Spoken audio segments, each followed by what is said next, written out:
தமிழ்நாடு முழுவதும் நம்ம வந்து 10,450 மெஷின்ஸ் வந்து ஸ்பாட் அக்னாலஜ்மெண்ட் மெஷின் அதை வந்து கொடுத்து அதை இன்ஸ்டால் பண்ணி அதை கிளவுட்ல சேர்த்து அப்ப அவங்க வந்து அந்த பாலை கொண்டு அந்த மெஷின்ல வச்ச உடனேயே அதுல எவ்வளவு ஃபேட் இருக்கு எவ்வளவு எஸ்என்எஃப் இருக்குன்றதை கணக்கு கூட்டி அந்த அளவையும் கணக்கிட்டு அதற்கான பில்லை வந்து அவங்களுக்கு போன்லயும் போயிடும் பிசிக்கலாவும் இந்த பில்லை கொடுப்பாங்க. அந்த சிஸ்டத்தை நம்ம இன்ட்ரோடியூஸ் பண்ணி நடைமுறைப்படுத்தி இன்றைக்கு அது பெரிய அளவில் போயிட்டு இருக்கு.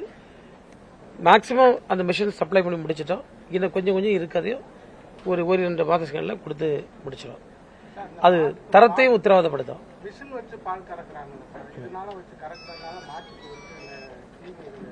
இல்ல மிஷின்ல ஒரு பிரச்சனை, நல்ல மிஷின் வாங்கணும். இப்ப நீங்க இவங்க விலை குறைஞ்ச மிஷின் ஏதாவது மிஷினை வாங்கிவிடக்கூடாது. தரமான மெஷின் வாங்கி அது மூலமா பால் கறக்குறதுல மாற்றுக்கு எந்த கேடு வராது. மேலை நாடுகளை பாத்தீங்கன்னா அங்க வந்து கம்ப்ளீட்டா மெஷின்ல தான் கறவை.